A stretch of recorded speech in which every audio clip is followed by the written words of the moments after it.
ترقی کی ڈیفینیشن یہ ہے، بلندیوں تک پہنچنا ترقی نہیں کہلاتا، خوب سمجھ لیں، آج سے بات نکلتی ہے. دیکھو بلندی تک پہنچنا ترقی نہیں ہے، ترقی یہ کہ آج آپ جس اسٹیپ پہ ہیں کل اس سے ایک قدم آگے چلے جائیں، موجودہ حالت سے اگلی حالت بہتر ہو، اٹ از کالڈ ترقی، جس کو انگلش میں پروگریس کہتے ہیں. یہ میں انگلش جھاڑنے کے لیے نہیں، اردو کا ترقی کا لفظ سمجھانے کے لیے، کیونکہ آج کل لوگوں کو انگلش زیادہ سمجھ میں آ رہی ہے. تو جس اسٹیپ پہ آپ ہیں نا، اس اسٹیپ سے ایک قدم آگے نکلنا کیا کہلاتا ہے؟ ترقی. دنیا میں کسی کا باپ بھی ترقی نہیں کر سکتا اگر وہ اپنی غلطیوں کی اصلاح کی کوشش نہ کرے اور غلطیوں کی ریزن تک پہنچنے کی کوشش نہ کرے کہ یہ غلطی ہوئی کیوں. مسلمان کا جو تباہی بربادی ہے نا، خاص طور پہ دیندار لوگوں کے ساتھ جو حالات چل رہے ہیں، کیونکہ جن چڑیل بھوت میں لبرل لوگ نہیں ہیں، دیندار لوگ ہیں. بھائی کیا کریں کیسے سے یار، جن چڑیل بھوت یہ لبرل لوگوں کے، گوروں کے مسائل، جاپانیوں کے، فرانسیسیوں کے مسائل نہیں ہیں، یہ دینداروں کے مسائل ہیں، اور دینداروں میں علماء کے زیادہ مسائل ہیں، یہ عوام کے کم ہیں، اس میں علماء زیادہ مبتلا ہیں. یہ تو ٹاپک ہی چینج ہو جاتا ہے، پھر سارا بیان کا بیڑا غرق ہو جاتا ہے. گورے کو کوئی مسئلہ ہوگا نا، کہیں بھی خارش بھی ہو رہی ہے اس کو بھی ہوتی ہے خارش. اور یاد رکھو مسلمان جو پاکستانی لوگ ہیں ان کو خارش ہوتی ہے تھوڑی، لیکن ہوتی رہتی ہے. گورے کو جب خارش ہوتی ہے نا، وہ ہماری طرح یہ نہیں کبھی یوں کھجا رہا ہے کبھی یوں ہلکی پھلکی، اس کو پھر طبیعت سے ہوتی ہے، پھر وہ والی ہوتی ہے، وہ گورے والی خارش ہوتی ہے. پتہ چلے کہ یہ کسی پڑھے لکھے آدمی کو، وہ پھر بڑی بڑی پالیسیاں بناتے ہیں، مسجد سے چپل چراتے نہیں ہے، یہ ان چیزوں پہ ٹائم ضائع نہیں کرتے. خیر، تو خوب سمجھ لیں، دنیا میں کوئی بھی شخص ترقی نہیں کر سکتا جب تک اپنی غلطیوں کی اصلاح نہ کرے. غلطیوں کی اصلاح کے لیے سب سے پہلا اسٹیپ کیا ہے؟ غلطی کو غلطی مانے. اگر آپ نے یہ فرض کر لیا کہ مجھ سے غلطی ہو نہیں سکتی تو آپ غلطی کو غلطی مانو گے. جب نہیں مانو گے تو اگلا اسٹیپ کہاں سے پورا ہوگا؟ اچھا یہ میں عرض کر دوں، ہم میں سے جب بھی کسی سے پوچھا جائے کہ انسان سے غلطی ہو سکتی ہے تو وہ زبان سے کہتا ہے ہاں ہو سکتی ہے. آپ اس سے پوچھیں آپ سے بھی غلطی ہو سکتی ہے، وہ کہے گا ہاں ہو سکتی ہے. پھر آپ کہیں یہ والا کام جو آپ سے ہوا ہے غلط ہوا ہے، یہاں آ کے میٹر گھوم جائے گا اس کو، کہے گا میں کیسے غلط کر سکتا ہوں، میں پاگل ہوں کیا؟ چیزیں ایسی ہوتی ہیں جو انسان زبان کی حد تک مانتا ہے، عملی لائف میں اس کو قبول نہیں کرتا. زبان سے سب کہتے ہیں کہ یار آدم سے غلطی ہو سکتی تھی تو ہم اور آپ کس کھیت کی مولی ہیں. اتنا کانسیپٹ کا کلیئر ہونا کافی نہیں ہے، کانسیپٹ کا ٹھیک ہونا کافی نہیں ہے. آپ پریکٹیکلی عملاً یہ دکھاؤ کہ میں مانتا ہوں کہ مجھ سے غلطیاں ہو سکتی ہیں، میں مانتا ہوں مجھ سے غلطی ہو سکتی ہے. اس کی مثال ایسے ہے، آپ کسی سے بھی پوچھو کہ ایک دن مرنا ہے، سب کہیں گے ہاں کیا ہے مرنا ہے. تو آپ اس سے کہو بھائی پھر تو یہ ابھی 60 سال کی عمر میں اتنا بڑا بنگلہ کیوں خرید رہا ہے؟ اگر تجھے ابھی پتا چل جائے موت کا فرشتہ قبر میں اتارے گا تو یہ بنگلے کا سودا کرے گا؟ فوراً کہے گا نہیں بھائی میں پاگلوں میں کرائے پہ رہ لوں گا. لیکن 60 کیا 80 سال میں بھی انسان گھر خرید رہا ہوتا ہے. ہم نے 80 سال کے ایک بزرگ کو دیکھا، بوڑھے آدمی کو دیکھا، پرانا گھر پورا گرا کے نیا بنا رہے ہیں. ابے کیا کر رہے ہو بھائی تم 80 سال میں؟ اب اس نئے کے بنانے کی تمہیں اتنی ٹینشن، اتنا پیسہ خرچ کرنے کی کیا ضرورت ہے؟ وارثوں کے لیے بنا رہے ہو تو ان کو پیسہ دے دو، جس نے جو بنانا ہے بنا لے گا. وارثوں کو اب گھر کی تھوڑی پیسوں کی ضرورت ہے نا، وہ اپنا ویسے ہی انہوں نے بیچ کے الگ ہونا ہے ابا سے آپ کے مرنے کے بعد. ہم نے اپنی زندگی میں دیکھا ہے کہ 80 سال کے بڑے میاں پرانا گھر جو تقریباً 500 گز پہ بنا ہوا تھا پورا گرا کے نئے سرے سے کیا کر رہے ہیں؟ دوبارہ بنا رہے. آپ کہہ سکتے ہیں شکر ہے ہم ایسے نہیں ہیں. آپ کیا کہہ سکتے ہیں؟ شکر ہے ہم ایسے نہیں ہیں. اصل میں آپ کے پاس پرانا گھر گرا کے نیا گھر بنانے کے پیسے نہیں ہیں، ورنہ آپ بھی ایسے ہوتے. یہ تو ابھی کہہ رہے ہو نا ہم ایسے نہیں ہیں، اصل میں پیسے نہیں ہیں. ہر آدمی کی کھوپڑی میں یہ خناس تھوڑا نامناسب لفظ ہے، لیکن جو چیز گھسی ہوئی ہے وہ کون سی مناسب ہے؟ دماغ میں خناس ہی گھسا ہوا ہے نا. جب وہ نامناسب ہے تو اس کا لفظ بھی پھر نامناسب ہی ہوگا. دنیا میں خدا کی قسم سب سے مشکل کام پتہ ہے کیا ہے؟ وہ کام جو سب سے آسان ہے وہ سب سے مشکل ہے. سب سے آسان یہ ہے کہ دنیا کو مسافر خانہ سمجھنا شروع کر دو، کیونکہ ہے 2 اور 2 4 کی طرح ہے. سب سے مشکل کام یہی بنا ہوا ہے کہ دنیا کو مسافر خانہ سمجھنے کے لیے تیار نہیں ہے. میرا وہ ذاتی گھر والا بیان بات سے بات جلدی سے ابھی اس کی طرف آؤں گا. ابھی کسی نے مجھے بتایا کہ لوگ ہوٹل میں بیٹھے ہوتے ہیں نا, کھانے وانے کھا رہے ہیں, چائے پی رہے ہیں, تو میرے قریبی دوست مجھے بتاتے رہتے ہیں کہ آپ کا ٹاپک چل نکلا تو آپ کے بارے میں ہم نے دیکھا کہ اگلا کیا کہہ رہے ہیں, پھر مجھے آ کے رپورٹ پیش کر رہے ہوتے ہیں کہ آپ کے بارے میں مارکیٹ میں یہ چل رہا ہے. آج کل تو وہ ہی والا بیان بہت چل رہا ہے مارکیٹ میں. وہ ہی والا بیان جو ہے نا, وہ فیلنگز کو بچانے کے لیے, وہ لطیفہ برائے لطیفہ نہیں ہے, وہ خامخواہ کا ہی نہیں ہے. وہ اس پہ ہے کہ آپ کی LGBT والا قانون پاس ہو گیا نا, تو فیلنگ چینج ہوں گی تو آپ کو چینج سمجھا جائے گا. تو فیلنگز کو بچاؤ, اپنی شادی کرو تاکہ آپ کو احساس ہو کہ میں مرد ہوں, اور 4 دفعہ کرو گے تو 4 دفعہ احساس ہوگا. یہ بتانے کے لیے کہ پھر LGBT کی آپ کو ضرورت رہے گی نہیں, فطرت کو بچاؤ اپنی. تو خیر اس نے بتایا کہ کچھ لوگ بیٹھے ہوئے چائے پی رہے تو آپ کا تذکرہ چل نکلا. ان کو نہیں پتا تھا کہ یہ میرے ریلیٹیو ہیں, تو انہوں نے بتایا کہ میرا کوئی بیان انہوں نے چلایا ذاتی گھر کے بارے میں. میں تو ذاتی گھر کو کوئی ویلیو نہیں دیتا نا, تو پہلے اچھا کھاؤ, اچھی بیوی رکھو, اچھی سواری رکھو, اچھی تعلیم, اس کے بعد پھر بھی بہت بچ رہے ہیں تو چلو اپنا ذاتی گھر لاسٹ میں جا کے بنا لو. جبکہ لوگ سب سے پہلے کس کو فوکس کرتے ہیں, ذاتی گھر کو. تو کسی نے کہہ رہے ہیں وہ شارٹ کلپ سنا اور کہا کہ اس مفتی کے بیان کو نہیں سننا چاہیے. آپس میں گروپ میں بات کر رہے تھے کہ اس مفتی کی باتیں مت سنا کرو, ذاتی گھر جو انتہائی امپورٹنٹ چیز ہے اس کو کہہ رہا ہے کہ نہیں. تو بات اصل میں یہی ہے کہ آپ کو مفتی کے بیان اس لیے اچھے نہیں لگ رہے کہ آپ دنیا کو مسافر خانہ سمجھ کے لیے تیار نہیں ہے. تو پھر تو ظاہر ہے وہ تو کانسیپٹ ہی آپ کا. ایک آدمی جنت جہنم کو نہیں مانتا تو اس کو آپ کہو نماز پڑھو گے تو جنت ملے گی, وہ کہے گا اس کے بیان مت سنا کرو, یہ نماز پڑھوا کے ٹائم ضائع کروا رہا ہے, یہی کہے گا نا. تو اس سے پہلے کچھ چیزیں ہیں وہ ماننے کے بعد نماز سمجھ میں آئے گی.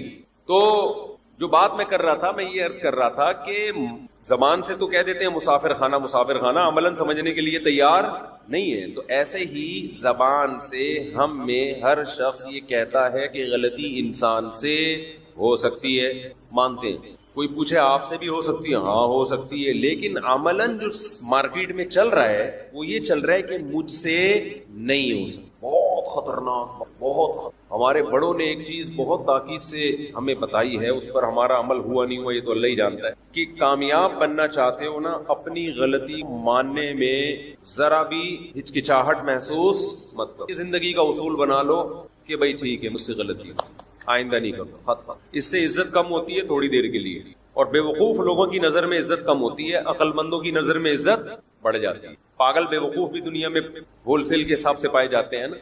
اچھا, جن احمقوں کی نظر میں عزت کم نہیں ہوتی, تھوڑے وقت کے بعد انہی کی نظر میں بھی آپ رسوا ہو جاتے ہو, کیونکہ آپ کو جب غلطی ماننی نہیں ہے تو اصلاح کا موقع نہیں ملتا.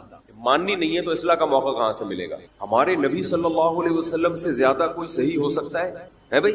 آپ صلی اللہ علیہ وسلم نے قسم اٹھائی کہ میں فلاں کو صدقہ نہیں دوں گا, بعد میں آپ کو خیال آیا کہ دینا چاہیے, آپ نے ان کو بلایا اور صدقہ دیا اور اپنی قسم توڑ دی. اتنی لچک ہے پیغمبر صلی اللہ علیہ وسلم. صحابی نے ایک عرض کیا, یا رسول اللہ پیغمبر ہے, میں آپ سے قسم توڑوا رہا ہوں.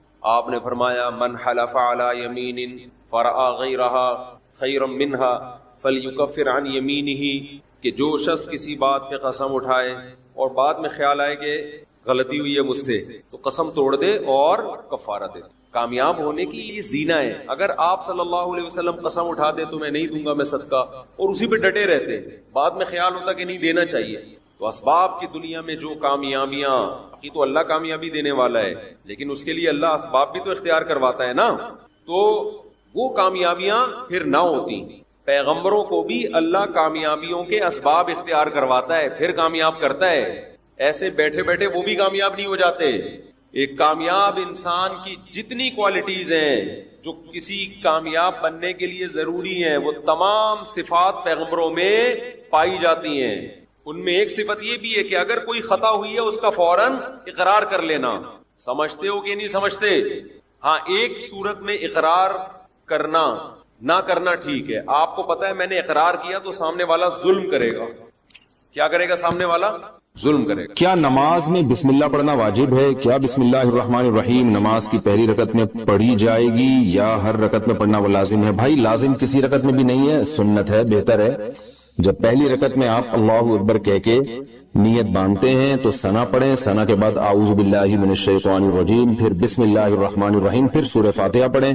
سورہ فاتحہ کے بعد اگر آپ درمیان سے کہیں سے تلاوت کر رہے ہیں سورت کے تو پھر بسم اللہ نہ پڑھیں، اگر سورت کے شروع سے تلاوت کر رہے ہیں تو پھر بسم اللہ الرحمن الرحیم دوبارہ پڑھیں، اور جیسے الم تر کیف فعل ربک پڑھ لی یا قل اللہ پڑھ لی، تو سورت شروع کرنے سے پہلے بسم اللہ پڑھیں آپ، سنت ہے۔ پھر جب دوسری رکعت کے لیے آپ کھڑے ہوں گے تو پھر سورہ فاتحہ سے پہلے بسم اللہ، اور پھر جب سورہ فاتحہ پڑھ کے نئی سورت شروع کریں گے تو بسم اللہ۔ اگر سورت شروع نہیں کرتے، قرآن کے درمیان سے پڑھتے ہیں تو پھر بسم اللہ نہ پڑھیں، کیونکہ بسم اللہ سورت شروع کرنے سے پہلے پڑھنا سنت ہے۔ تو چاہے سورہ فاتحہ ہو یا کوئی نئی سورت ہو، اس سے پہلے بسم اللہ عام حالات میں بھی پڑھنی چاہیے اور نماز میں بھی۔ ہاں سورہ توبہ جب آپ پڑھیں گے تو پھر اس سے پہلے بسم اللہ الرحمن الرحیم نہ پڑھیں آپ، لیکن یہ واجب نہیں ہے، میں نے بتایا سنت ہے، چھوٹ جائے تو کوئی گناہ نہیں ہے۔ کیا خدا حافظ کہنا غلط ہے؟ خدا حافظ کہنا کیسا ہے، اس کا جواب دینا کیسا ہے؟ محمد سلمان انڈیا سے۔ جائز ہے، اس میں کوئی حرج نہیں ہے۔ خدا حافظ کا مطلب فی امان اللہ، اللہ کی امان میں، تو خدا تمہارا حافظ ہو، کوئی حرج نہیں ہے، اس میں کہہ سکتے ہیں، اس کا جواب بھی دے سکتے ہیں، نہ دینا چاہیں تو بھی تو بھی ٹھیک ہے، دینا چاہیں تو بھی آپ کہتے ہیں کہ اللہ تمہارا بھی حافظ ہونے کے معنی دعا ہے بھائی، یہ دعا کے لیے کوئی ثبوت کی ضرورت نہیں ہوتی۔ بسم اللہ کی جگہ 786 لکھ سکتے ہیں کیا؟ حافظ ساجد انڈیا سے۔ 786 کا مطلب کیا ہے اور اسے لکھنا کیسا ہے؟ دیکھیں جو ہم بولتے ہیں نا، یہ علم اعداد کے ذریعے بھی زبان ہے، تو وہ ہر عدد کا ایک لفظ کی وہ جو ہے نا ترجمانی کر رہا ہوتا ہے، تو جو علم اعداد کو جانتے ہیں کہ کس طرح سے کون سا لفظ لکھا جاتا ہے، تو وہ بتاتے ہیں کہ 786 یہ بسم اللہ کا ترجمہ ہے گویا کہ، یعنی بسم اللہ کو 786 بھی ریاضی کی زبان میں لکھا جاتا ہے، تو اس لیے اگر کسی نے لکھ لیا تو گناہ نہیں ہے، لیکن یہ عمل ہے خلاف سنت، اس لیے کہ قرآن و سنت نے جو ہمیں رسم الخط بتایا ہے اس رسم الخط کو چینج نہیں کیا جا سکتا۔ جیسے بسم اللہ جب لکھنی ہے تو بیم، جیسے اس کی مثال ایسے جیسے آپ رومن میں بسم اللہ لکھ رہے ہوں تو آپ نے وہ عربی رسم تو چینج کر دیا نا، تو اس لیے یہ عمل بہرحال خلاف سنت ہے۔ تو اللہ کا نام لیں پورا تمیز سے، بسم اللہ الرحمن الرحیم۔ آپ صلی اللہ علیہ وسلم جتنے بادشاہوں کو خط لکھتے تھے بسم اللہ لکھتے تھے۔ حضرت سلیمان علیہ السلام نے ملکہ سبا کو خط لکھا تو اس میں کیا لکھا؟ انہ من سلیمان وانہ بسم اللہ الرحمن الرحیم۔ ملکہ سبا خط پڑھ کے بتا رہی ہے کہ اس میں لکھا ہوا ہے بسم اللہ الرحمن الرحیم۔ تو جن الفاظ کے ساتھ قرآن نے بیان کیا بسم اللہ کو، حدیث نے بیان کیا، آپ اسی الفاظ کے ساتھ لکھیں، یہ فضیلت جبھی حاصل ہوگی۔ بعض لوگ یہ کہتے ہیں کہ جی وہ بے ادبی بھی تو ہو سکتی ہے، اخبار وہ کاغذ پہ نیچے بھی تو اللہ کا نام گر سکتا ہے، تو دیکھیں یہ کام تو نبی بھی سوچ سکتے تھے۔ نبی جب غیر مسلم بادشاہوں کو خطوط لکھ رہے تھے تو وہ تو بسم اللہ لکھا کرتے تھے آپ صلی اللہ علیہ وسلم۔ حضرت سلیمان علیہ السلام نے جب ملکہ سبا کو خط لکھا اس میں بسم اللہ لکھی، حالانکہ وہاں خطرہ موجود تھا کہ ملکہ سبا کہیں غصے میں آ کے پھینک نہ دے نیچے، تو دیکھیں اگر کوئی پھینک رہا ہے تو اس کا اپنا ہیڈیک ہے، وہ اس کی وجہ سے یہ تھوڑی کہ اللہ اس کے رسول کا نام کاغذ پہ لکھنا ہی بند کر دیں گے ہم، یہ تو غلط ہو جائے گا پھر۔ تو اس لیے ہمیں یہی پتہ چلتا ہے کہ ہم جب بھی کسی کو تحریر لکھیں کوئی اہتمام والی ہو، وہ بسم اللہ الرحمن الرحیم سے ہمیں شروع کرنی چاہیے، اور اگر وہ بے ادبی کرتا ہے تو یہ اس کا ہیڈیک ہے، یہ آپ کا ہیڈیک نہیں ہے، اور کرتے بھی نہیں ہے عام طور پر مسلمان ہے الحمدللہ، تو غیر شعوری طور پر ہو جائے تو ایک الگ بات ہے۔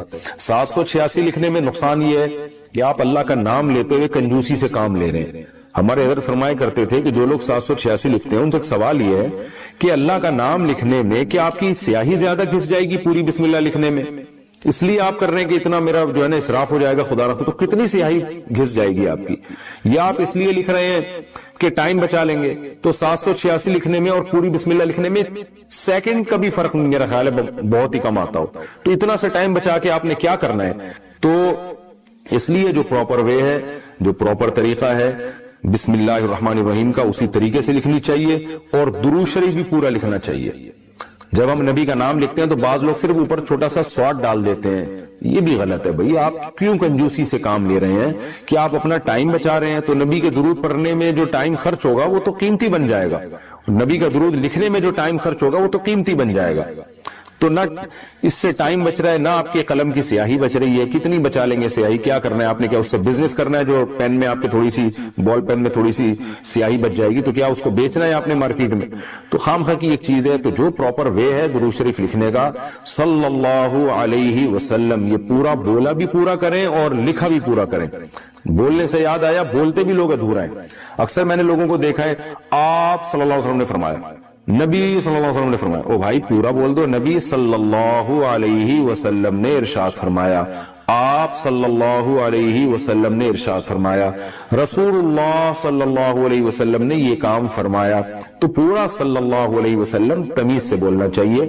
یہاں بھی جو شارٹ کر دیتے ہیں نا صلی اللہ علیہ وسلم، اس سے بھی پتہ نہیں کیا ہو رہا ہے۔ باقی ساری بات پوری تمیز سے تجوید کے ساتھ وہ ایک ایک حرف جو ہے نا پورے طریقے سے ادا کر رہے ہوتے ہیں، جہاں درود شریف کی بات آئی ٹائم بچانے کی فکر شروع ہو جاتی ہے، تو یہ طریقہ بھی غلط ہے۔ تو اس میں آپ کتنا ٹائم بچا لو گے، کتنے سیکنڈ بچا لو گے آپ، اور کیا بچا کے آپ کیا کر لو گے اس میں؟ تو جب درود پڑھیں، نبی صلی اللہ علیہ وسلم نے ارشاد فرمایا، بات چل پڑی ہے تو سلام بھی ایسے ہی ہے۔ سلام بھی لوگ ایسے کرتے ہیں، السلام علیکم، کہیں گزرے ہوں السلام، وہ جواب میں کیا وعلیکم۔ وہ میں اکثر ایک واقعہ سناتا ہوں، ہمارے استاذ کو جب کوئی سلام کرتا تھا نا تو کہتے تھے بس یہ جواب آتا تھا، تو ہم کہتے تھے استاد جی آپ کیسا جواب دے رہے ہیں؟ انہوں نے کہا جیسا سلام ہے ویسا جواب ہے۔ کہہ رہے سلام میں ہلکی سی آواز آئی ہے، بس اتنی سی آواز آئی ہے السلام، تو جواب ہی السلام، تو وہ ان کو تنبیہ کرنے کے لیے نا السلام علیکم، جواب آ رہے وعلیکم، یعنی وعلیکم السلام، بس ہلکا سا سین۔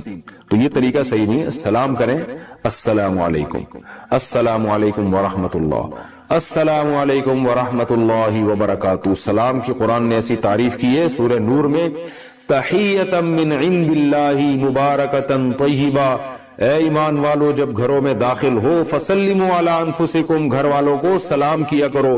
یہ اللہ کی طرف سے ملاقات کے وقت ایک دعائیہ کلمہ ہے جو اللہ کی طرف سے گفٹ ہے، مبارک ہے، پاکیزہ کلمہ ہے۔ تو اللہ نے سلام کی اتنی تعریف کی ہے، تو آپ اس سلام ہی کو پی جاتے ہیں السلام علیکم السلام علیکم اس طرح کر گھما رہے ہوتے ہیں۔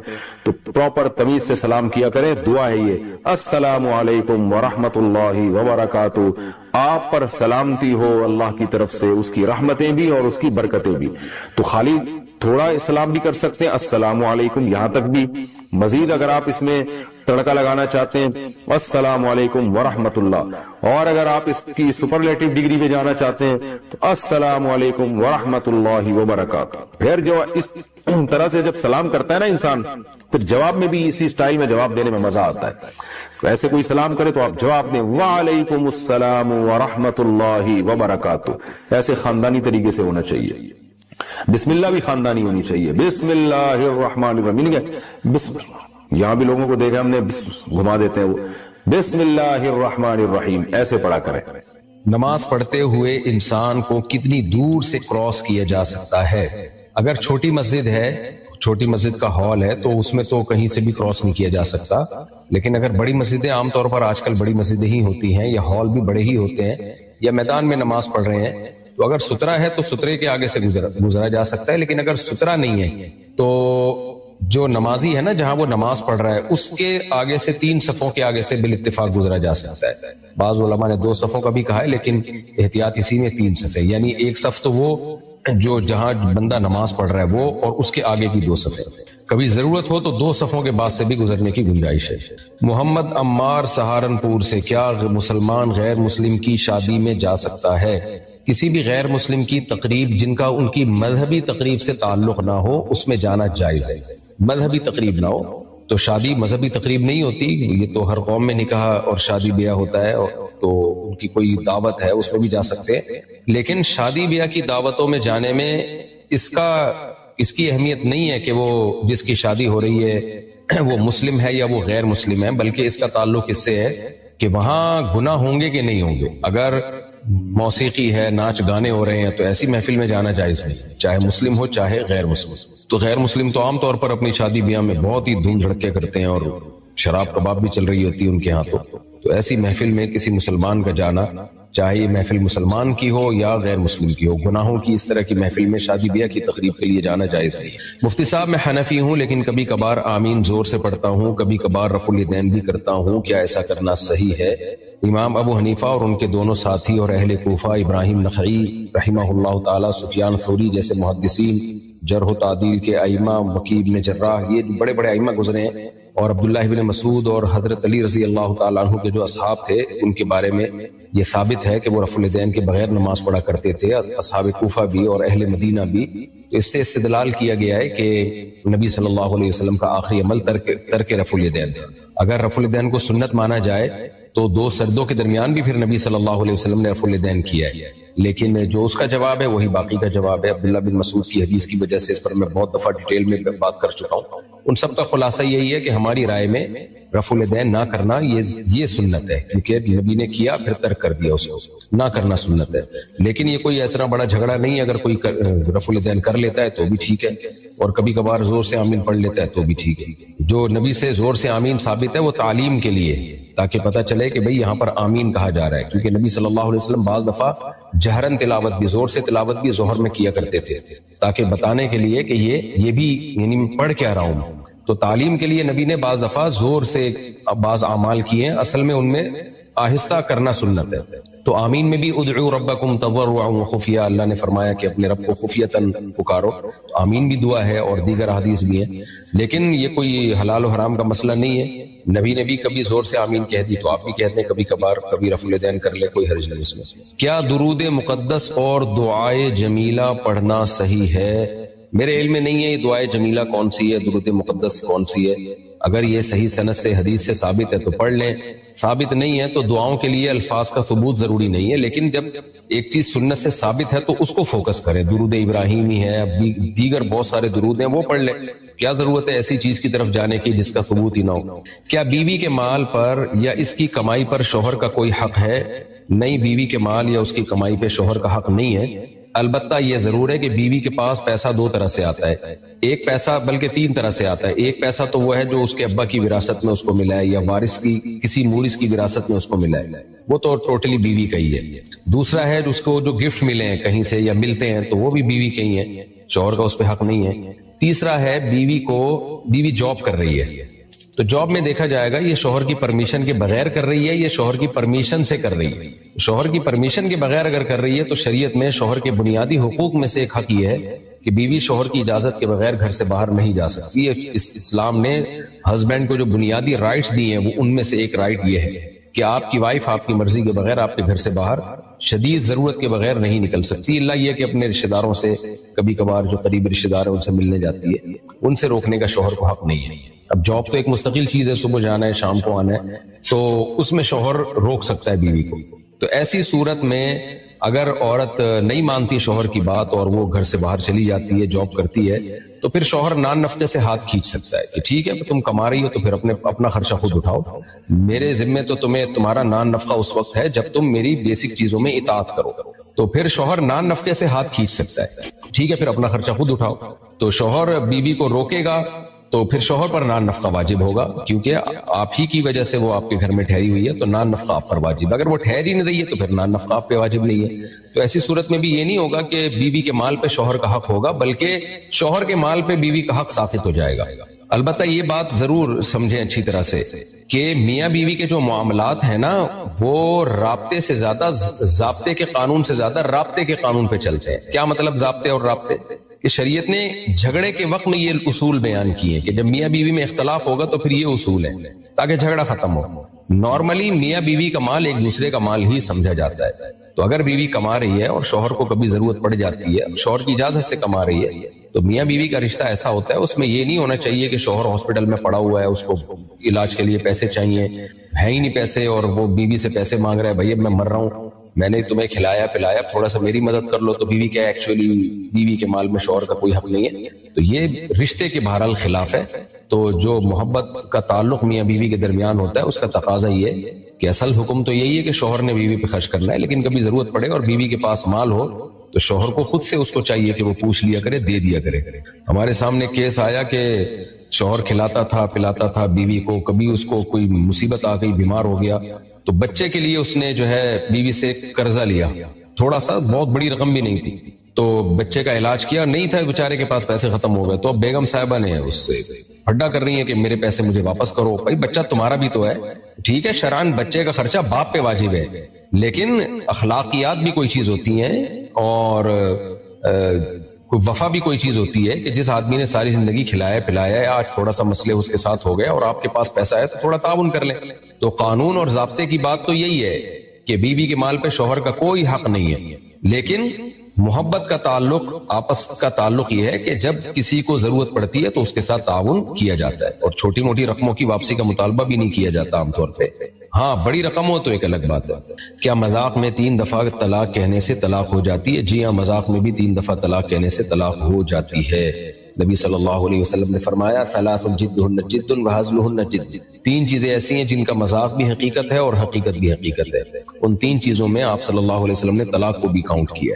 محمد عابد بھکر سے، اگر شوہر بیوی سے لڑائی کے دوران اس کے بھائی کو فون کر کے بولے کہ آ کر اپنی بہن کو لے جاؤ، میری طرف سے فارغ ہے، تو کیا طلاق ہو جائے گی؟ دیکھیں یہ عرف سے اس کا تعلق ہے. میری رائے اس بارے میں یہی ہے کہ فارغ کا لفظ ابھی واضح طور پہ طلاق کے لیے نہیں ہے، دونوں معنوں میں استعمال ہوتا ہے. تو اگر کوئی کہتا ہے نا کہ اپنی بہن کو آ کے لے جاؤ، تو شاید بعض مفتیان کرام فتویٰ دیں کہ یہ قرینہ ہے طلاق پر، کہ بہن کو لے جاؤ، کیونکہ لے جانا جبھی ہوتا ہے جب ڈیورس دے رہا ہو. لیکن میرا خیال یہی ہے اس بارے میں کہ ایسا واضح قرینہ نہیں ہے. یہ بعض دفعہ لوگ ویسے ہی کہہ رہے ہیں اس کو لے جاؤ، یہ فارغ ہے، یعنی میرے کسی کام کی نہیں ہے، ان کی طلاق کی نیت نہیں ہوتی. تو ایسے الفاظ اگر کسی نے بولے ہیں اپنی بیوی کے بارے میں، اپنے برادر نسبتی کو، سالے کو کہا کہ اپنی بہن کو آ کے لے جاؤ، میری طرف سے یہ فارغ ہے، شوہر سے پوچھا جائے گا آپ کی نیت کیا تھی فارغ کے لفظ سے. اگر وہ کہتا ہے کہ فارغ کا مطلب میں نے اس کو چھوڑ دیا ہے، تو پھر ایک طلاق بائن ہوگی، طلاق ایک ہوگی لیکن نکاح ٹوٹ گیا. اور اگر اس کی نیت یہ تھی کہ نہیں جی میری یہ ہرگز نیت نہیں تھی، تو طلاق کی نیت نہیں تھی، تو پھر طلاق واقع نہیں ہوگی. لیکن شوہر کو چاہیے وہ اللہ کو حاضر ناظر جان کے جو بات اس کے دل میں ہے وہ زبان پہ لے کر آئے اس وقت جو اس کے دل میں نیت تھی. بعض دفعہ شوہر کی نیت اس وقت طلاق کی ہوتی ہے، کمبخت بعد میں بیان بدل دیتا ہے. تو مفتی کے فتویٰ دینے سے اللہ کے حلال کو حرام اور حرام کو حلال نہیں کیا جا سکتا. مفتی تو ظاہر پہ فتویٰ دیتا ہے، تو شوہر کے دل کی حالت تو شوہر ہی بہتر جانتا ہے، تو اس میں اس غلط بیانی سے کام لینا اس کے لیے حرام ہے. اقرار الحسن صاحب نے جو یہ کہا تھا نا، میں اقرار الحسن کے خلاف نہیں ہوں، انہوں نے جلد بازی میں ایک بیان دے دیا. انسان ہے، غلطی ہو جاتی ہے. اس ٹک ٹاکر کی پوری تفتیش نہیں کی، جلد بازی میں ایک بیان دے دیا. ہو جاتی ہے انسان سے غلطی، بعض دفعہ جلد بازی میں ایسے الفاظ کہہ دیتا ہے جو نہیں کہنے تھے. سمجھدار آدمی بھی کر لیتا ہے، کوئی مذاق اڑانا یا کسی کو رسوا کرنا مقصد نہیں ہے. لیکن یہ محترم سے جلد بازی میں بہت غلط جملہ زبان سے نکلا. یہ کہنا کہ میں شکر ادا کرتا ہوں میری کوئی بیٹی نہیں ہے، بہت غلط بات ہے. میں پھر بتا دوں، میرا مقصد اقرار الحسن کو غلط قرار دینا نہیں. ہم سے بھی ہو سکتی ہیں ایسی غلطیاں، کوئی بات انسان نہ چاہتے ہوئے زبان سے کہہ دیتا ہے. اسلام میں بیٹی کی پیدائش فخر کی چیز. رسول اللہ صلی اللہ علیہ وسلم نے ارشاد فرمایا کہ جس کی 3 بیٹیاں تھیں، کیا عجیب الفاظ ہے، اس نے ان کی تربیت کی اور بروقت ان کا نکاح کر دیا. کن لہو حرزا من النار، کیا عجیب الفاظ ہیں. فرمایا یہ اپنے والدین اور جہنم کی آگ کے درمیان دیوار بن جائیں گی. حرزن کیا بن جائیں گی؟ دیوار. یہ جو لبرل لوگ ہیں میرے بھائی، یہ ان کے مسائل ہیں. تو دنیا دار لوگ ہیں کہ بیٹا ہو رہا ہے کہ بیٹی ہو رہی ہے، کیونکہ یہ آخرت پر یقین نہیں رکھتے.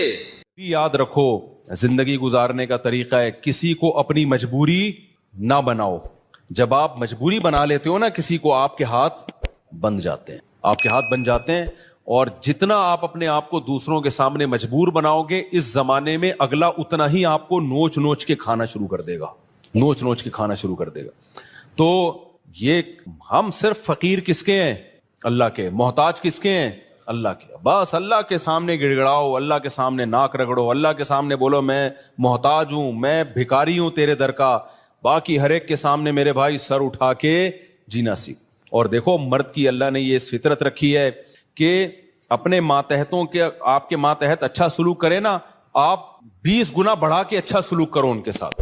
ہمارے حضرت مفتی رشید احمد صاحب رحمہ اللہ تعالیٰ کی طبیعت میں بے انتہا استغنا تھا، بہت استغنا. استغنا سمجھتے ہیں؟ یعنی وہ اپنے آپ کو کسی کا محتاج نہیں بناتے تھے کبھی بھی.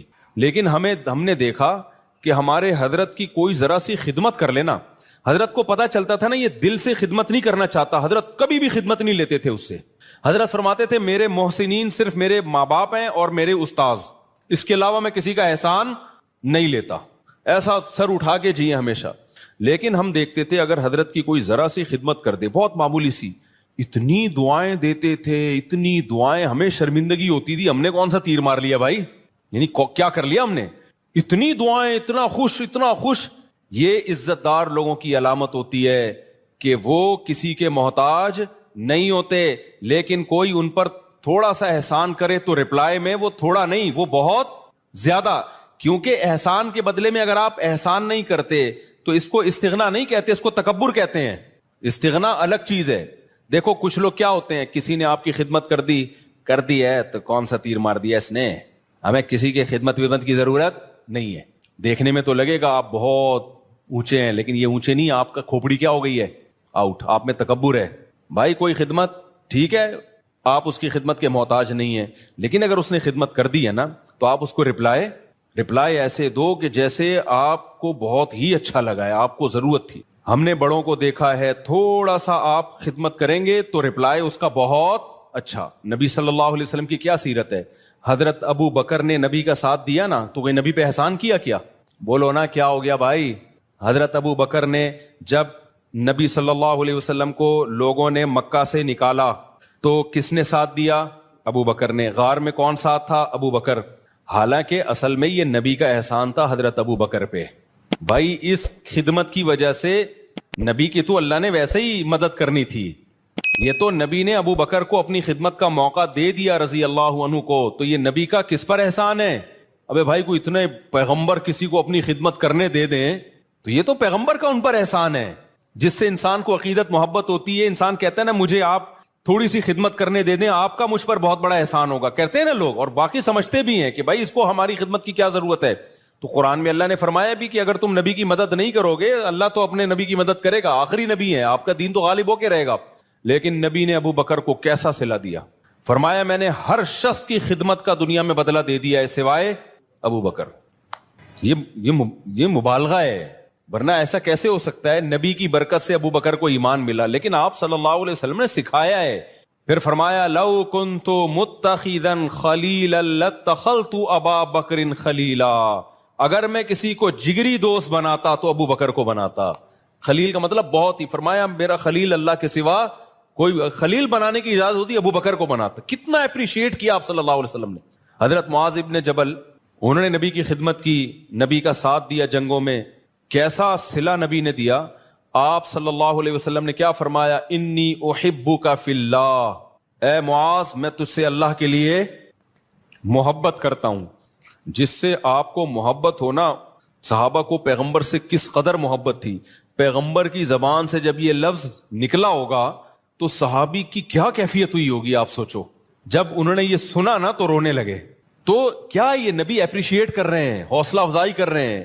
حضرت خالد ابن ولید رضی اللہ تعالیٰ نے جب جنگ جتوائی ہے تو آپ نے کیا فرمایا, سیف من سیوف اللہ, اللہ کی تلواروں میں سے ایک تلوار. یہ نبی کی سیرت سے ہمیں پتہ چلتا ہے کہ نبی کے ساتھ کسی نے تھوڑا کیا تو نبی نے رپلائی میں بہت بڑھا کر اس کا بدلہ دیا ہے. تو اس لیے جو خاندانی لوگ ہوتے ہیں نا, عزت دار لوگ ہوتے ہیں, وہ ہمیشہ سر اٹھا کے جیتے ہیں, وہ کسی کی خدمت کے محتاج نہیں ہوتے, وہ سسرال کے جہیز کے محتاج, بولتے کیوں نہیں بھائی, نہیں ہوتے. وہ نہیں کہتے ہمیں یہ چاہیے, صوفہ چاہیے, بیڈ چاہیے, الماری چاہیے, نہ ہمیں کچھ نہیں چاہیے, ہم عزت دار لوگ ہیں بھائی, ہم خرچہ خود اٹھاتے ہیں. لیکن اب ایسا نہیں ہو. لوگ کیا کرتے ہیں, جہیز کے خلاف بیان سن کے نا, یہ بھی مارکیٹ میں اس طرح کے لوگ آ رہے ہیں, جہیز کے خلاف بیان سن کے ہمیں کچھ نہیں چاہیے, ہمیں نہیں چاہیے, ہمیں نہ گاڑی چاہیے, ہمیں نہ موٹر سائیکل چاہیے, ہمیں نہ.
لفظ بولے معاف کر دو تو عجیب بات ہے کہ معافی مانگنے کے لیے بھی یہ لوگ تیار نہیں ہوتے. تو لیکن اللہ کیا کہہ رہے ہیں کہ زمین اور آسمان کے خلا کو بھر دیا ہو گناہ، تھک گیا ہو گناہ کر کر کے، اور پھر مجھ سے معافی مانگے. معافی کا وہ مطلب جو میں بیان کر رہا ہوں، آئندہ نہیں کروں گا، بس اب میری زندگی بولو بھائی چینج، ختم، اب میں چینج ہو رہا ہوں. تو اللہ فرماتے ہیں اصول کیا ہے، معاف کروں گا اور کسی کی پرواہ، کسی مولوی کی پرواہ نہیں. مولوی بولیں گے، مولوی صاحب بولیں گے اللہ ہم بچپن سے نماز پڑھتے آ رہے ہیں، یہ بھی کم وقت ابھی آیا ہے بھائی اس کو بھی تو معاف کر رہا ہے. وہ اتنے لوگوں کو اس نے قتل کر دیا، یہ 99 انسانوں کے قاتل نے توبہ کی تھی نا، اور وہ مقتول کہہ سکتے ہیں اللہ ہمیں تو مروا دیا. صحیح ہے نا، اس نے ہمیں مار دیا سب کو.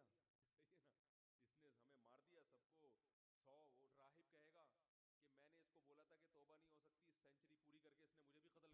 وہ حدیث میں واقعہ آتا ہے نا، ایک 99 انسانوں کو ایک شخص نے قتل کیا، تو ایک راہب کے پاس گیا، ایک بزرگ کے پاس گیا، کہنے لگا میں نے 99 کو قتل کیا، کیا میری توبہ قبول ہو سکتی ہے؟ اس نے کہا نہیں ہو سکتی.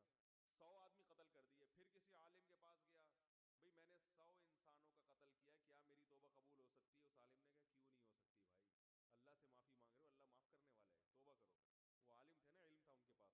ٹھیک ہے نا، 100 آدمی قتل کر دیے. پھر کسی عالم کے پاس گیا، بھئی میں نے 100 انسانوں کا قتل کیا، کیا میری توبہ قبول ہو سکتی ہے؟ اس عالم نے کہا کیوں نہیں ہو سکتی بھائی، اللہ سے معافی مانگ رہے ہو، اللہ معاف کرنے والا ہے، توبہ کرو. وہ عالم تھے نا، علم تھا ان کے پاس، ان کو پتا تھا کہ اگر میں نے بول دیا تو 101 ہو جائیں گے کیا ہو جائیں گے؟ 101 ہو جائیں گے. اور یہ بھی اللہ سے بھی ڈر تھا ان کو. تو فرمایا اللہ ابالی، اللہ کہتے ہیں مجھے کسی کی پرواہ نہیں ہے، کیونکہ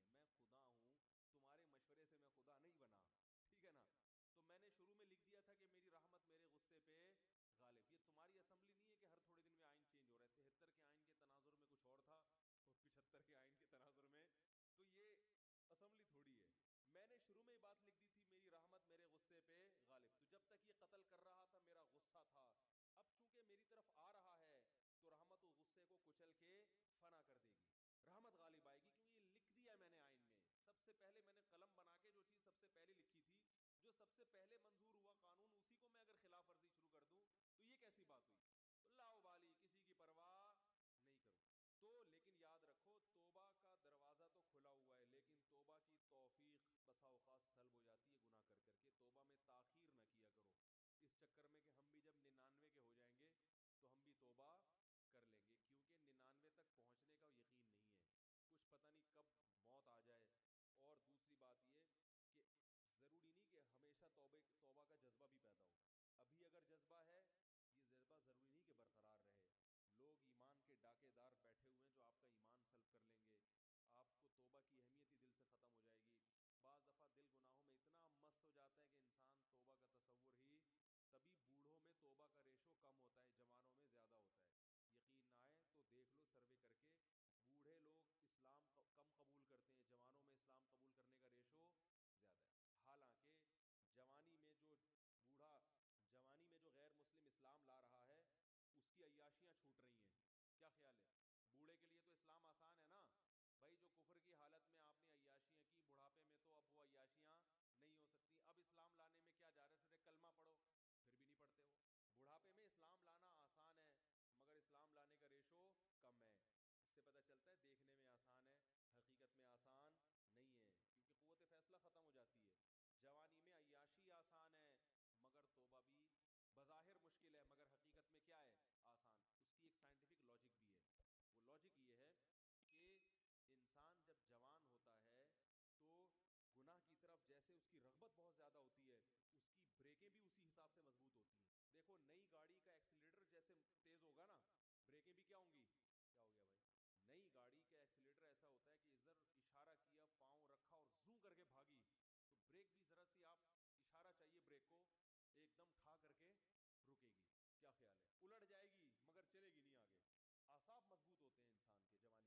جیسے رغبت ہو رہی ہے نا گناہ کی طرف، تو اگر وہ برداشت کر کے بچنا چاہے گا، ایسے ہی بریکیں بھی کیا ہوں گی؟ بولو بھائی مضبوط. اور پرانی گاڑی میں کیا ہوتا ہے؟ پورا ایکسیلیٹر پہ پاؤں رکھ کے کھڑے ہو جاؤ، پھر وہ ڈگ ڈگ ڈگ کر کے چلے گی آگے. جس طرف آپ جانا چاہ رہے ہو ادھر جائے گی، جائے گی، سوچے گی پہلے جانا ہے کہ نہیں جانا ہے بھائی، جائے گی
تو انسان کی عمر، مقصد بوڑھوں کا مذاق اڑانا ہرگز نہیں ہے، لیکن ایک حقیقت ہے کہ جب انسان کی عمر زیادہ ہوتی ہے تو اس کی میں اندر خواہشات تو کم ہوتی ہیں، لیکن اگر کسی طرف اس کا دل مائل ہو گیا تو بریک نہیں لے، اس میں اعصابی قوت نہیں ہوتی، وہ روک نہیں پائے گا اپنے آپ کو. اسی وجہ سے وہ اگر بد نظری جوانی میں نہیں چھوٹی تو بڑھاپے میں نہیں چھوٹتی.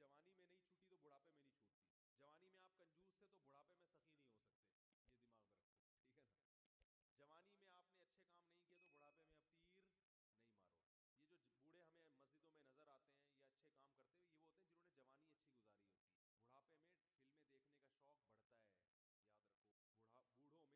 آتے ہیں یا اچھے کام کرتے ہوئے، یہ وہ ہوتے ہیں جنہوں نے جوانی اچھی گزاری ہوتی ہے.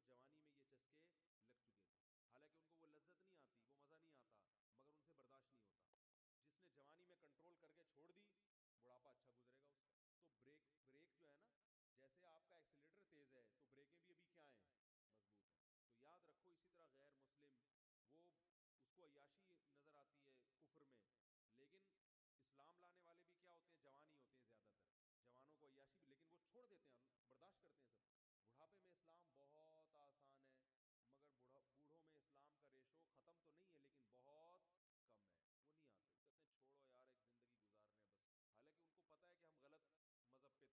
اسی طرح غیر مسلم، وہ اس کو عیاشی نظر آتی ہے کفر میں، لیکن اسلام لانے والے بھی کیا ہوتے ہیں، جوان ہی ہوتے ہیں زیادہ تر. جوانوں کو عیاشی بھی، لیکن وہ چھوڑ دیتے ہیں، برداشت کرتے ہیں سب. بڑھاپے میں اسلام بہت آسان ہے، مگر بوڑھوں میں اسلام کا ریشو ختم تو نہیں ہے لیکن بہت کم ہے. وہ نہیں آتے، وہ کہتے ہیں چھوڑو یار، ایک زندگی گزارنے بس. حالانکہ ان کو پتا ہے کہ ہم غلط مذہب پہ تھے. کیا جا رہا ہے کلمہ پڑھنے میں بھائی؟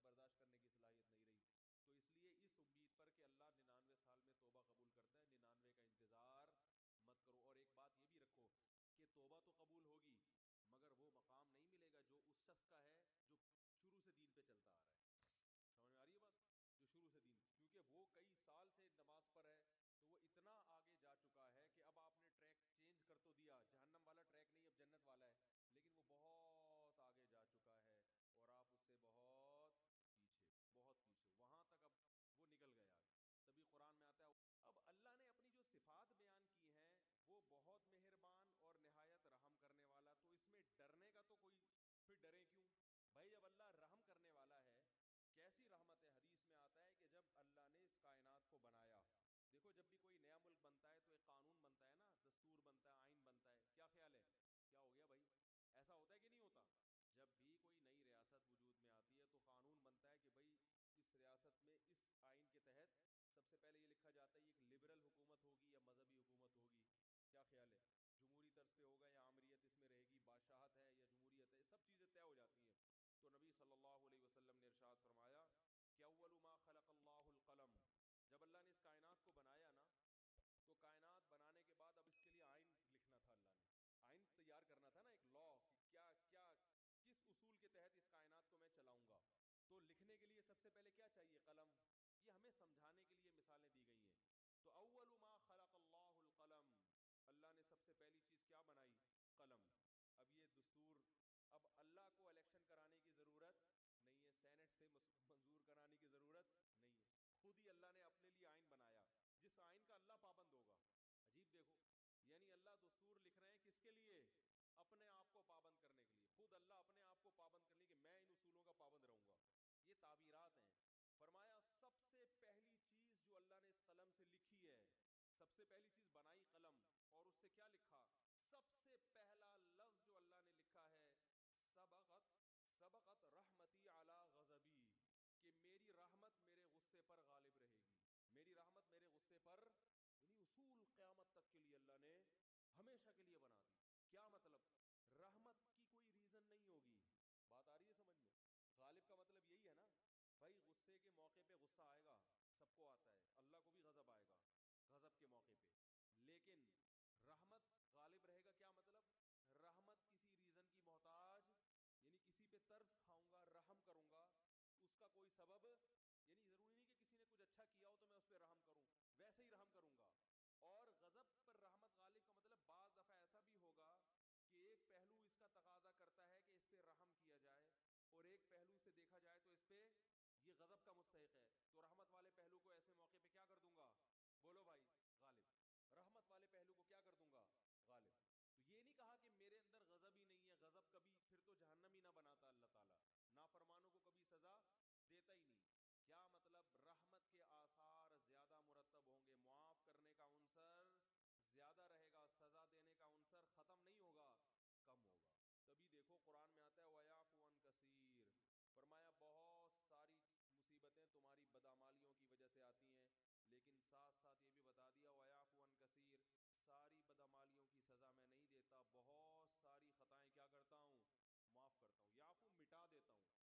تو بہت تھوڑی غلطیوں کی سزا مل رہی ہوتی ہے، اس پہ ہم اتنا چیخ رہے ہوتے ہیں، سب غلطیوں کی ملنا شروع ہو جائے تو کسی قابل ہی نہ رہیں. زیادہ تر کیا کر رہا ہوں؟ معاف، اور وہ بھی بغیر یعنی بغیر وجہ کے. اور اگر معافی کی وجہ ہو یعنی غلطی کر کے توبہ کر لی، پھر یہ اللہ نے اپنے اوپر لکھ دیا ہے کہ توبہ کرنے والے کو کیا کروں گا. آئین میں کیا لکھا ہے اللہ نے؟ جو توبہ کرے گا تو اپنے اوپر معافی کو کیا کر لیا اللہ نے؟ واجب. توبہ کو واجب کر لیا. 99 سال تک کوئی گناہوں میں مبتلا رہے، 99 سال میں اس کافر کو خیال آیا آج میں توبہ کر کے اسلام کی طرف آتا ہوں، آج میں گناہوں سے توبہ کرتا ہوں، تو اس کے آنے میں تو دیر ہو سکتی ہے، اللہ کے معاف کرنے میں دیر نہیں ہو سکتی. کیسے عجیب الفاظ ہیں حدیث کے.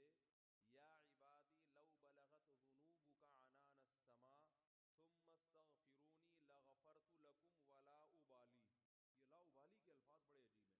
نبی نے فرمایا کہ اللہ تعالیٰ کہتے ہیں کہ اے میرے بندو، اگر تم گناہ کر کر کے زمین اور آسمان کے خلا کو پر کر دو، بھر دیا تم نے گناہوں سے، اب سچے دل سے توبہ کر رہے ہو، اے اللہ اب سے اپنی زندگی کیا کر رہا ہوں میں. توبہ کا مطلب یہ نہیں استغفار کی تسبیح ہو، یا اللہ اب جو کچھ ہو چکا معاف کر دے، آئندہ نہیں کروں گا. یہ اس جذبے سے جو توبہ کرے گا تو فرمایا معاف کر دوں گا. بس اتنا کافی ہونا چاہیے نا بھائی. بات مکمل ہو گئی. اللہ نے اصول بیان کر دیا کہ اگر زمین آسمان کے خلا کو بھر دیا گناہوں سے، توبہ کر لی تو کیا کر دوں گا؟ معاف. ختم ہو گئی بھائی. ہمیں اصول سمجھ میں آ گیا بھائی. توبہ کا دروازہ موت تک کھلا ہوا ہے، ختم. آگے اللہ کو یہ کہنے کی کیا ضرورت تھی والا ابالی، معاف کرنے میں کسی کی پرواہ نہیں کروں، یہ کہنے کی کیا ضرورت؟ بہت مشکل ہے سمجھانا بھائی. اس الفاظ کا بظاہر کوئی تک بنتا ہے بھئی اللہ کو کیا ضرورت کسی کی پرواہ کی، اور کون ہے؟ اصل بات یہ کہ ممکن ہے بہت سے نیک لوگوں کو اعتراض ہو کہ اللہ ہم 20 سال سے شروع سے ہم نیک ہیں، یہ کمبخت 90 سال تک عیاشی کرتا رہا ہے، اب آ رہا ہے اب یہ بھی جنت میں ہم بھی جنت میں، یہ کیا بات ہو گئی؟ ممکن ہے فرشتوں کو اعتراض ہو، اے اللہ یہ کیا، یہ تو 2 لفظ توبہ کے تو ہر آدمی بول سکتا ہے بڑے آرام سے بیٹھے بیٹھے ہیں بھائی. مثال کے طور پر ابھی جو کیسز چل رہے ہیں مختلف ہمارے سیاست دانوں پہ، اگر وہ کہتے ہیں ہم معافی مانگتے ہیں قوم کے سامنے، قوم چھوڑے گی؟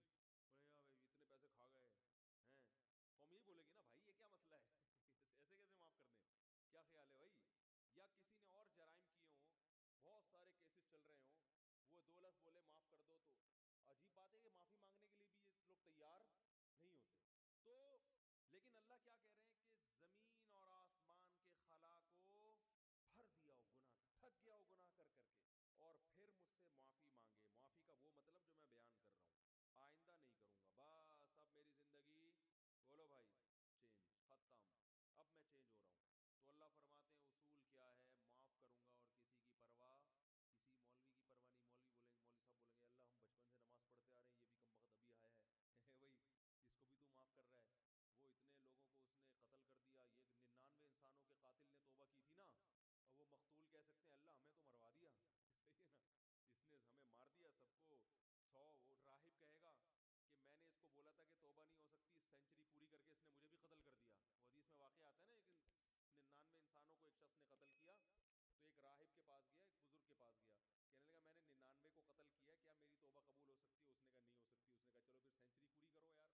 کو ایک شخص نے قتل کیا، تو ایک راہب کے پاس گیا، ایک بزرگ کے پاس گیا، کہنے لگا میں نے 99 کو قتل کیا، کیا میری توبہ قبول ہو سکتی ہے؟ اس نے کہا نہیں ہو سکتی. اس نے کہا چلو پھر سینچری پوری کرو یار، 99 کا تو کوئی حساب بنتا ہی نہیں ہے، جب جانا ہی جہنم میں ہے تو کچھ کر کے تو جاؤ نا. راہب کو بھی مار دیا ٹھیک ہے نا، 100 آدمی قتل کر دیے. پھر کسی عالم کے پاس گیا، بھئی میں نے 100 انسانوں کا قتل کیا، کیا میری توبہ قبول ہو سکتی ہے؟ اس عالم نے کہا کیوں نہیں ہو سکتی بھائی، اللہ سے معافی مانگ رہے ہو، اللہ معاف کرنے والا ہے، توبہ کرو. وہ عالم تھے نا، علم تھا ان کے پاس، ان کو پتا تھا کہ اگر میں نے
بتاتا ہے کہ انسان توبہ کا تصور ہی تبھی بوڑھوں میں توبہ کا ریشو کم ہوتا ہے، جوانوں میں زیادہ ہوتا ہے.